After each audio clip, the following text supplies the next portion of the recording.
want to put in the money because you want to stay competitive. But we live in a time where there's a literal worldwide pandemic.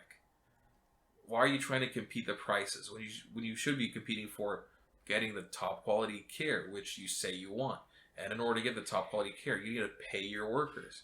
You don't get like these top quality pay for free. These people went to school for X amount of years, whether it be 4 to 8 to 12 hours, however long it took them, and then to come out of the gate working harder than previous workers have before without the pandemic, and then you're gonna shaft them by paying them less. Like, it's really fucked. And so that's why they're going to strike. I mean, it'd be interesting to see how they do it. I just hope the police don't break it up or do some fuck shit like, incite riots or whatever. Because they've been known to put, like, I think they call them moles into these types of protests. And these people can tend to start fights or aggravate the audience. Sometimes even disperse them, just demoralizing. So I wonder what bullshit tactics the police do. You know what's crazy is that I was covering, because I did a little bit of reporting for my school, when we had this like fucking tiny as shit protest in front of town hall. They had this tiny as fuck protest in front of town hall. They had, I think it was like 40, 50 people at most.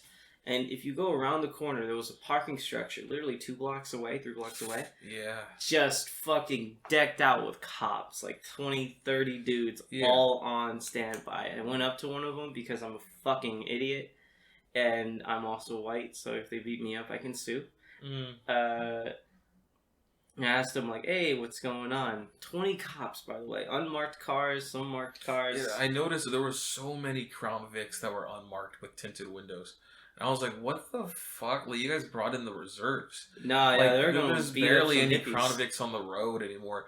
Even the ones that say, like, police on them. And you got the ones that are all tinted with, like, the fresh paint.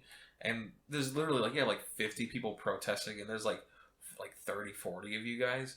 It's like they wanted to beat up some hippies, dude. They wanted to beat up some motherfucking hippies. They were ready. They're just fucking waiting. They're like, ooh, fucking string out there long enough. Fucking see what happens. Like, although I do have a lot of hope though for like the nurses because it's such an essential thing, and I know the people who have Kaiser insurance will be very angry if they don't get their help. Like, can you imagine going and they're like, oh, we can't fix your arm. No, what do you think about this? Or you have to wait like 12 hours. What do you think about this guilt trip?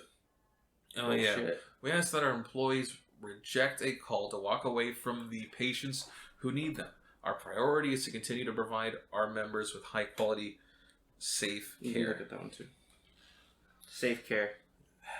In the event of any kind of work stoppage, our facilities will be staffed by our physicians along with trained and experienced managers and contingency staff.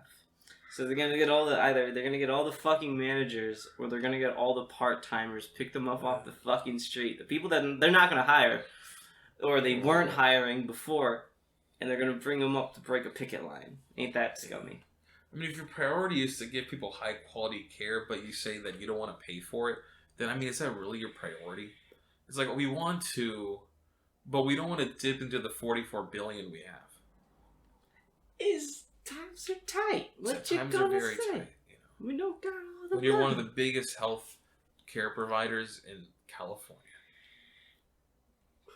That's common talk. Very We're running the business here, boy. We're running the business here. A business. Running the business. Provide top quality care with the lowest money. Yeah, that's called negotiations. Negotiate your life. I just wonder what the hell that meant by experienced managers and contingency staff. Are these people medically fucking trained? I think sometimes managers can get like EMT training.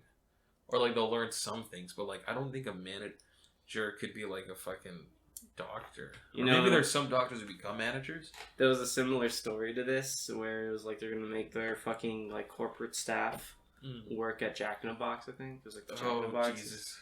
And I'm like, well, that's kind of funny that they gotta flip burgers. You gotta remember, they're gonna work next to people they're making like 100 times more than, you know? Dude. Big ass slap to the face to people who are already working. Just saying. I just can't wait to see them get something thrown at them by a customer. So I always remember working at Jack in the Box, and some dude got angry because his fries were cold, or maybe they were nuggets, and he threw them at me, and I was like, bro, I don't make your food. I'm not a cook. I took your order. It is it fat. It's Yeah, fat kid. it's Is my it fault that I fat? didn't warm them between my fucking thighs. Why you such a cunt? Why don't you fucking warm them up? You fucking minimum wage pleb. I mean, this shit was fried on the spot. Like, it wasn't microwaved. Like, it should be warm. I don't know, like, if you waited. Like, did you go to your nuggets last? Like, I don't fucking know.